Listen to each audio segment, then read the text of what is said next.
All right, here we are at the end of our third section.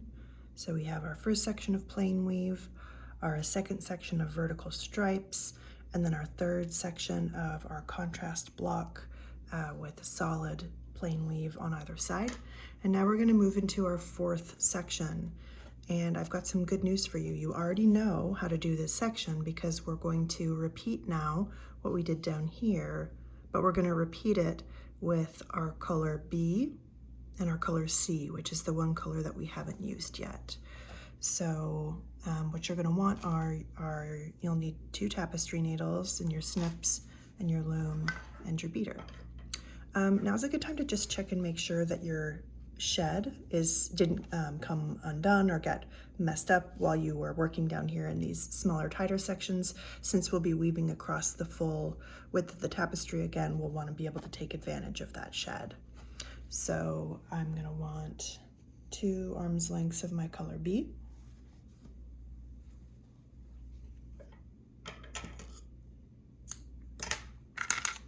And go ahead and get that threaded.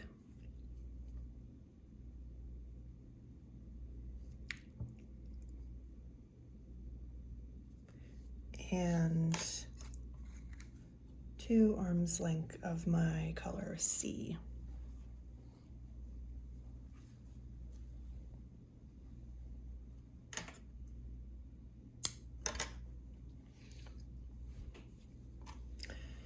So I'm gonna pick up doing the game of chase, right, with our alternating colors. We're gonna start our first row with color B, the same color that we used in these blocks here.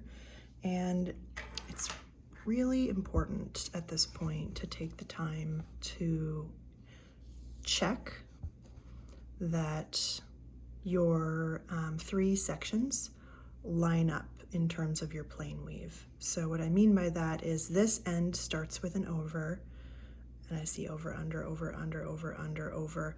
The end of this white section is an over. So what that means is the next, where the black starts, needs to be an under, and you can see that it is.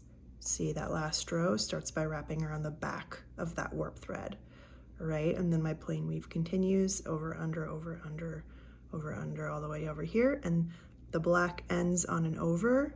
So what that means I need to check, see that's over, is that the cream ends on an under, and it does. You can see the warp thread peeking out there on top of this last row. If any of those are incorrect, you will see your warp thread show through because there'll be a place where your pattern is broken, and it'll continue to be an issue for the rest of the tapestry. So if you are unclear at all about that piece, just run it by my eyes or run it by one of your fellow students' eyes to make sure that it is correct. All right.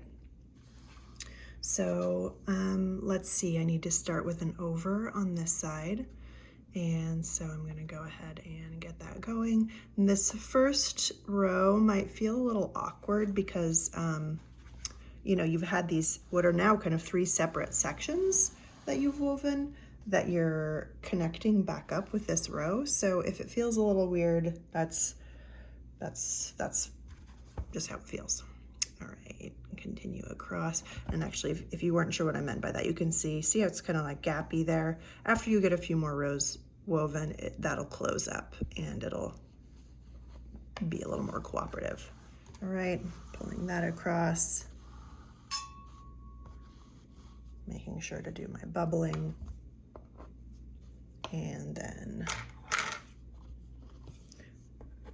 tapping that down. Now remember, next we are gonna chase our tail. So we started on the right side and we went left. Oops. And now we're gonna do the same thing with our color C.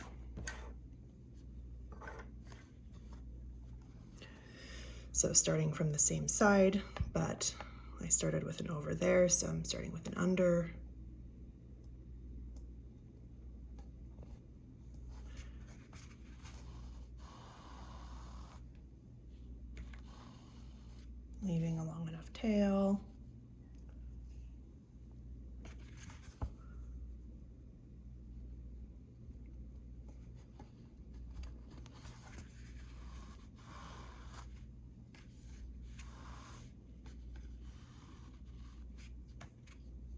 making sure that I do my bubbling.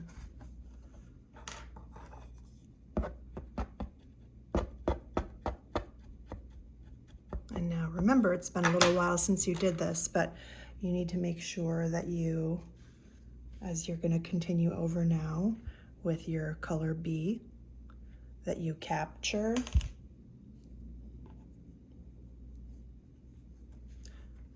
the end. So look, if I do this right here, and this one is going to be an under. Let me get it started.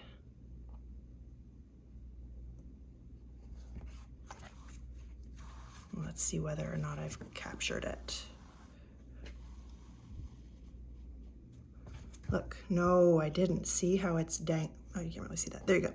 See how it's like dangling out here, and it's not like this. It's not, it needs to go through there. So it's okay, it's not a crisis. All I'm gonna do is feed it through that loop before I pull that row tight. And now you can see how it interlocked that corner, or not a corner, the edge. And if you aren't sure if it's right, look at the ones that you did down here. See how those are all interlocked? That's what you're looking for up here too. All right, now I gotta finish off that row.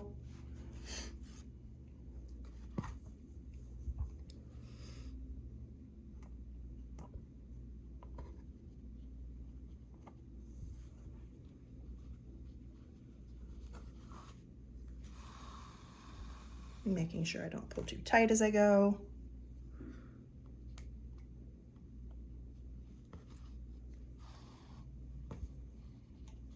Bubbling.